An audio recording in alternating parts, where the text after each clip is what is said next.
Hello साथियों, मैं शशांक स्वागत करता हूं आपका अपने चैनल ग्रो ज्ञान विद शशांक में। तो मैथ A to Z में रेडी हैं आप अपनी तैयारी के लिए। और एक आज स्पेशल टॉपिक होगा जो बहुत छोटा सा है लेकिन बड़ा काम का है, और इस पे सवाल ज़्यादातर आपको हर एक चैप्टर में देखने को मिलेंगे इससे जो रिलेटेड होते हैं। तो उस टॉपिक का नाम है घातांक, स्पेशली है फॉर क्लास 7 और क्लास 8-6 के लिए। तो आइए शुरुआत करते हैं आज के अपने वीडियो की। लेकिन शुरुआत करने से पहले जिन्होंने अभी तक हमारे चैनल को सब्सक्राइब नहीं किया है वो चैनल को कर दीजिए सब्सक्राइब और बेल आइकन को कर दीजिए पुश, और वीडियो को कीजिए लाइक, और पसंद आ जाए तो कर दीजिए अपने दोस्तों में शेयर। तो आज का जो टॉपिक है हमारा वो है जी घातांक। घातांक यानी पावर। पावर आखिरकार होती क्या है और घातांक को हम कैसे सॉल्व कर सकते हैं। तो आपको इसके लिए पहले ये जानना पड़ेगा कि पावर होती क्या है। तो मान लीजिए कोई x है और ऐसे ब्रैकेट में बंद करके उस पर m लगा हुआ है। ऐसे कोई चीज लिखी हुई है x और ब्रैकेट पर ऊपर m। तो ये जो ऊपर वाला है जो m है इसको बोलते हैं हम घात या पावर। घात या पावर। और जिस पर ये है यानी जो x है आपका उसको बोलते हैं हम आधार यानी कि बेस। क्या बोलेंगे? आधार या बेस। तो अब आपको क्लियर हो गया होगा कि जो x है वो आधार है और जो m है वो पावर है। ये होता क्या है, इसका मतलब क्या है? तो भाई जनाब जी, इसका मतलब है कि इस x को आप m टाइम्स बार मल्टीप्लाई में लिखिए। अब आपको x की पावर को हम m बार मल्टीप्लाई में लिखेंगे, बड़ा दिक्कत आएगा। इसके लिए मैं एक एग्जांपल लेता हूं। मान लीजिए 2 की घात 4 है, तो इसका मतलब क्या है? मैंने बोला अगर 2 की घात 4 है तो इसको सॉल्व क्या करेंगे, इसका मतलब क्या है। बहुत सारे लोग गलती क्या कर देते हैं, बिना सोचे समझे इसका आंसर 8 बुला देते हैं जो कि हमारा रॉन्ग आंसर है। तो आखिरकार इसका सही उत्तर क्या होगा? तो पहले घातांक का नियम समझिए है क्या। घातांक का नियम यह है कि यदि किसी आधार पर घात लगी है तो उसका मतलब है कि उस आधार को उतनी बार गुणा में लिखिए। उस आधार को उतनी बार गुणा में लिखिए और जो उत्तर आए उसको सॉल्व कीजिए। कैसे? अब ये 2 लिखा हुआ है, यहाँ पे 4 है, तो इसका मतलब है 2 की घात 4 है, तो 2 को आप 4 बार गुणा में लिखोगे। तो 2 को आप कितनी बार गुणा में लिख दोगे? 4 बार। और सॉल्व करके देखोगे आप 2 दूनी 4, दूनी 8, दूनी 16। तो कितना उत्तर आया? 16। तो अब आपकी समझ में आ गया होगा कि हम कोई भी घात अगर चढ़ी हो तो उसको हम कैसे सॉल्व करते हैं। यानी कि जो आधार पर घात लगी है हम उस आधार को उतनी बार गुणा में लिख देते हैं। अब आगे क्वेश्चन आता है आपका, कुछ नियम होते हैं घातांक के, तो इन घातांकों नियमों को हम पढ़ते हैं। जैसे मान लीजिए आपको समान आधार दे रखा है, x की पावर m दे रखा है गुणा x की पावर n दे रखा है, तो इसकी वैल्यू क्या आएगी? तो हिंदी में याद कर लीजिए, यदि समान आधार हो और घात अलग अलग हो तो गुणा में घातें जुड़ जाती हैं। यानी कि अगर समान आधार गुणा में लिखे हुए हैं समान आधार तो उनकी घातें जुड़ जाएंगी, यानी x की पावर आ जाएगी आपकी m प्लस n। क्या आ जाएगी? m प्लस n आ जाएगी। एक एग्जांपल लेते हैं। मान लीजिए 3 की घात 2 है गुणा 3 की घात 5 है, तो जब आप इसको सॉल्व करोगे तो 3 की घात आ जाएगी 2 + 5 बराबर 3 की पावर 2 और 5 को जोड़ दोगे तो आ जाएगा 7। तो गुणा में घातें जुड़ जाती हैं। पहला नियम आपको क्लियर हो गया होगा, इसको सॉल्व कर सकते हैं। इसका मतलब क्या हुआ कि आप 3 को 7 बार मल्टीप्लाई में लिखिए। तो x की पावर m गुणा x की पावर n हो, अगर समान आपके पावर हैं तो वो गुणा में घातें जुड़ जाएंगी। ठीक है जी, जोड़ देंगे। आगे आता है यदि समान आधार हैं, यदि समान आधार हैं और एक आधार नीचे है, यानी समान आधार अगर आपके बट्टे में लिखे हुए हैं, भाग में लिखे हुए हैं, तो गुणा में भाग में घातें घट जाएंगी, यानी x की पावर आ जाएगा m माइनस n। क्या आ जाएगा? m minus n। कैसे आया? तो मान लीजिए आप 2 की पावर 4 है और 2 की पावर 6 है, तो जब आप इसको सॉल्व करोगे तो हो जाएगा 2 की घात 4 माइनस 6। कैसे? नीचे वाली घात को ऊपर वाली घात में से घटा देंगे तो आ जाएगा 2 की पावर माइनस 2। क्या आ जाएगा? 2 की पावर माइनस 2। तो ये रूल क्लियर हो गया होगा। दूसरा रूल भी क्लियर हो गया होगा। भाग में घातें घट जाती हैं, गुणा में घातें जुड़ जाती हैं। तीसरा जो आता है, यदि समान आधार है, क्या है? समान आधार है, उस पर भी m पावर है और उसकी भी पावर n है, यानी कि आपको 2 बार घात देखने को मिल रही है कि यदि x की पावर m हो और उसकी भी पावर n हो तो आप गुणा में दोनों घातों को कर देंगे, यानी कि आपका उत्तर आ जाएगा x की घात m गुणा n। फॉर एग्जाम्पल लेते हैं, मान लीजिए 4 की घात 2 है और इसकी भी घात 5 है, या 4 ले लेते हैं, तो क्या होगा? ये जो घातें हैं वो आपकी गुणा में चली जाएंगी, यानी 2 गुणा 4 बराबर हो जाएगा 2 चौक 8। यानी 4 की घात 2 हो और उसकी भी घात 4 हो तो आप क्या करते हो? दोनों घातांकों की गुणा कर देते हो। कोई दिक्कत नहीं होनी चाहिए। कहाँ यूज होना है ये तो पूछा नहीं जाएगा कि ये क्या हो जाएगा, कोई सवाल ही आपसे पूछा जाएगा। उस सवाल तक अभी पहुंचेंगे, पहले नियम देख लेते हैं धीरे धीरे। तो ये तो क्लियर हो गया होगा तीनों बातें। यदि किसी आधार पर घात और उस पर भी घात चढ़ी हो तो वो आपस में गुणा में घातें हो जाती हैं। चौथा आता है, यदि आपकी x की पावर m है और यदि आपको इसे बट्टे में ले जाना है, यानी भाग में ले जाना है, तो आप उसका चिन्ह बदल दोगे। क्या बदल दोगे? चिन्ह बदल दोगे। यानी कि ये ऊपर था, बट्टे में गया है, तो क्या हो गया? Minus m।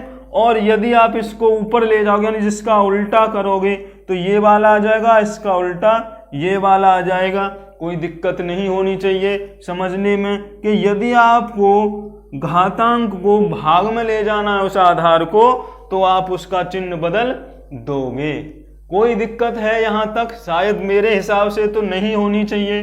तो ये 4 बेसिक जो रूल हैं, अगर आपको ये समझ में आते हैं तो समझ लीजिए कोई भी सवाल आपसे शायद घातांक का और सरलीकरण का नहीं छूटेगा।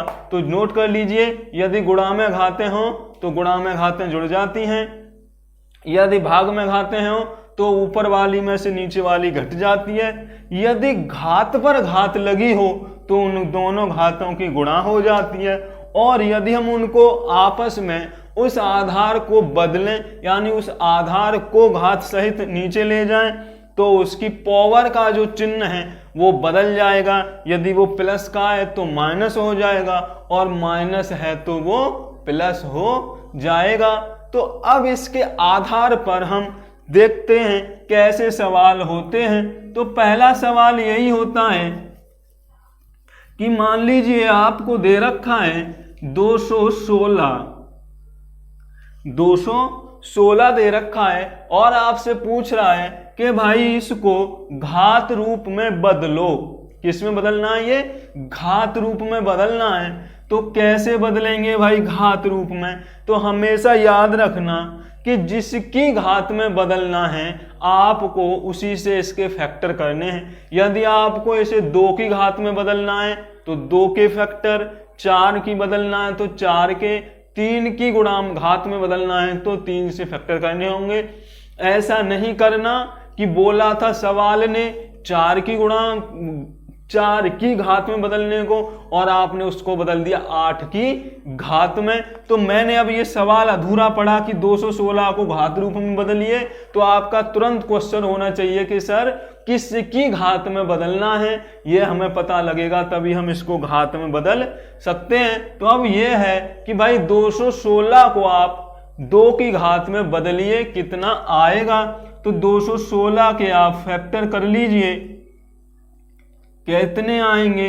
तो 2 एकन 2, 0 और 2 अट्ठे 16, 2 पंजे 10, 2 चौक 8, 2 दूनी 4, 2 सत्ते 14। इसका मतलब है कि ये 2 से पूरा विभाजित नहीं हो रहा, इसलिए इसे हम 2, अब ये 3 आ गया यहाँ पर, 3 नीम 27। तो इसका मतलब ये हुआ कि ये जो 216 है वो 2 की घात में नहीं बदला जा सकता है, क्योंकि वो पद उस पद से पूरा विभाजित होना चाहिए जिसकी घात में हमें बदलना हो। ये नोट करके अपनी जेब में रख लीजिए कि यदि कोई पद उस घात में जिसमें वो बदलवा रहा हो उससे पूरा विभाजित नहीं होता तो उसको हम घात में नहीं बदल सकते हैं। क्लियर हो गया होगा? कोई दिक्कत है यहां तक? नहीं है। चलिए कोई और सवाल देखते हैं। अब 625 को 5 की घात में बदलिए। 625 को 5 की घात में बदलिए तो 625 सॉल्व करिए। 5 की घात में बदलना तो बार 5 से काटिए। 5 एकन 5, 5 दूनी 10, 55 25, फिर 5 से काटिए। 5 दूनी 10, 55 25, फिर 5 से काटिए, 55 25, फिर 5 से काटिए। तो ये पूरा आपका विभाजित हो गया है। तो जो 625 है वो आ रहा है जी आपका 5 गुणा 5 गुणा 5 गुणा 5। तो गुणा में घातें जुड़ जाती हैं, कितनी हो जाएंगी? जहां पर कोई घात नहीं होती वहां पर 1 2 3 4। तो 625 को हमने कितना बदल दिया? 5 की घात 4 में। तो ऐसे करके आप उसको घात में बदल सकते हो। अब ये तो बदलना सीख ही गए, हम कैसे बदलेंगे घात में? उसी नंबर से आप उसके डिवाइडेशन कर दीजिए, उसके फैक्टर कर दीजिए, तो आप उसको घातांक के रूप में बदल सकते हो। इन जो एग्जाम में पैटर्न पर जो आजकल क्वेश्चन आ रहे हैं वो कुछ इस तरह से आ रहे हैं, जरा सोचने की कोशिश करना, तो देखना है। मान लो अब आपको नजर आ रहा है जी 1/8 की पावर -1/3 मल्टीप्लाई बाई 16/64। चलो 16/64 या 625 ले लेते की पावर -1/4 और कोई मल्टीप्लाई दे रखी है, मान लो आपको 49/81 की पावर -1/2 का मान कितना आएगा? मान कितना आएगा? तो आपको तुरंत ये समझना है कि यदि घातांक आपकी बट्टे में दे रखी है तो हम घातांक को बट्टे में तो सॉल्व कर ही नहीं सकते। समझ में आ रही है ना बात? तो हम घातांक को बट्टे में, मान लीजिए मैंने लिख दिया 2 की पावर 1/3। अब तो मुझे पता ही नहीं है ना कि इस 2 को मैं कितनी बार गुणा में लिखूंगा। अब तो मुझे पता ही नहीं है कि 2 की घात 1/3 है तो कितनी बार, 1 बार लिखूं या 3 बार लिखूं, पता ही नहीं है, क्योंकि ये पूर्णांक नहीं है। तो जब घातांक पूर्णांक नहीं है तो आपको देखकर ही समझ में आना चाहिए कि मुझे इन पदों को इस प्रकार के घातों में बनाना है जिससे कि ये 1/3 जो है वो कैंसल हो जाए। तो देखिए 1 का घातांक बनाएंगे तो 1 ही आएगा, और 8 का जब घातांक 2 से करेंगे तो आ जाएगा, यानी मैं 1/8 को 1/2 की घात 3 लिख सकता हूं और इसकी पावर है -1/3, यानी 2 दूनी 4 दूनी 8 हो जाएगा और 1 गुणा 1 हो जाएगा कि पावर -1/3 थी, तो मैंने तुरंत 8 को 3 के पदों में बदल दिया। ऐसे ही मैंने 16 को जब चेंज किया तो 2/5 की पावर 4 आया ये, और इसकी पावर -1/4 है, और ये 7/9 का स्क्वायर आया, और इसकी पी पावर -1/। तो मैंने उन्हीं घातों के पदों में बदल दिया, ये जो मेरे पद थे, जिससे क्या होगा, आपने नियम पढ़ा था कि अगर घात पे घात लगी हो तो वो घातें आपस में गुणा में चली जाती हैं। यानी कि जो 1/2 की पावर आएगी वो अब 3 गुणा -1/3 आएगी। 2/5 की जो पावर आएगी वो 4 गुणा 1/4 आएगी, और 7/9 की जो पावर आएगी वो आएगी 2 गुणा -1/2। तो अब आप देखोगे 3 से 3 कैंसिल, 4 से 4 कैंसिल, 2 से 2 कैंसिल, यानी 1/2 की पावर -1, 2/5 की पावर -1, और 7/9 की पावर -1। अब जब -1 यहाँ लगाओगे तो ये उल्टा कर दोगे तो ये प्लस में आ जाएगा, यानी 2 की पावर 1 रह जाएगी, या 2/1 कर लेते हैं तुम्हारे समझने को। 2/1 की पावर 1 हो गई प्लस में, ये 5/2 प्लस में हो गई, और ये 9/7 प्लस में हो गई 1। तो ये सब ये प्लस में पावर आ गई। मुझे पता है कितनी कितनी बार लिखनी है, एक बार। तो अब मैं इसको सॉल्व करूँ तो 2 से 2 कैंसिल हो गया, गुणा की तो 45 आ गया, और 7 एकन 7 आ गया, यानी कि जो मेरा आंसर है वो 45/7 मिला इतने बड़े क्वेश्चन का। तो जब भी आपको बट्टे में कहीं भी घातांक नजर आए तो जल्दी से आपको क्या करना है कि उन घातांक जो पद हैं, आधार हैं, उनको उसी घातांक में बदल के उन घातांकों को कैंसल करना है, तो आपका वो सरलीकरण हो जाएगा, और जितना भी आपको उत्तर चाहिए वो आपका आंसर आ जाएगा। तो आगे एक और इसमें सवाल आता है, ये भी याद रखिए, यदि किसी सवाल में आधार बराबर हैं, क्या हैं, आधार बराबर हैं, और दोनों एक बराबर दिखाए गए हैं इक्वल से, और आधार समान हैं और वो भी बराबर दिखाए गए हैं, यानी यहां पर देखो x की पावर m, यहां पर देखो x की पावर n। जब ये कंडीशन बनती है तो आपका m बराबर n उत्तर आ जाता है। क्या आ जाता है, m बराबर n। यानी कि अगर आपकी 2 की पावर x कहीं आ रही है और इधर 2 की पावर 6 आ रही है, और अगर आपसे x का मान पूछा है तो x बराबर आ जाएगा 6 आंसर। क्या आ जाएगा, 6। जस्ट इसका तो समझ में आ गया होगा कि यदि जब समान आधार हैं तो उनकी जो घात है वो भी बराबर होगी। यानी समान आधार दे रखे हैं और आपको घातें निकालनी है तो आप सिद्ध कर सकते हो कि m बराबर n। तो ये आपको अब समझ में आ गया होगा। बहुत महत्वपूर्ण टॉपिक है स्पेशली कंपटीशन के लिए। तो जो भी स्टूडेंट अब कंपटीशन देने जा रहे हैं वो एक बार इसको पढ़िएगा, ठीक से दिमाग लगाइएगा। समझ में ना आए तो कमेंट करिएगा। और जो घातांक के नियम हैं वो आपको याद रखने हैं। बस दोबारा मैं बता रहा हूं, यदि गुणा में घातें जुड़ जाती हैं समान आधार हों तो भाग में घातें घट जाएंगी, ऊपर वाली में से नीचे वाली। यदि किसी आधार पर घात लगी हो तो उन घातों की गुणा हो जाएगी। क्या हो जाएगी, गुणा हो जाएगी। और यदि समान आधार बराबर हैं तो उनकी घात भी बराबर होंगी।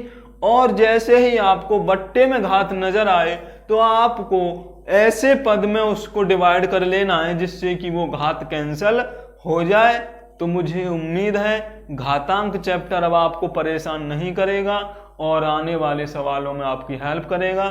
तो ऐसे ही वीडियो देखने के लिए बने रहिए मेरे चैनल गिरोह ज्ञान विद शशांक के साथ, और कर दीजिए जरूर चैनल को सब्सक्राइब।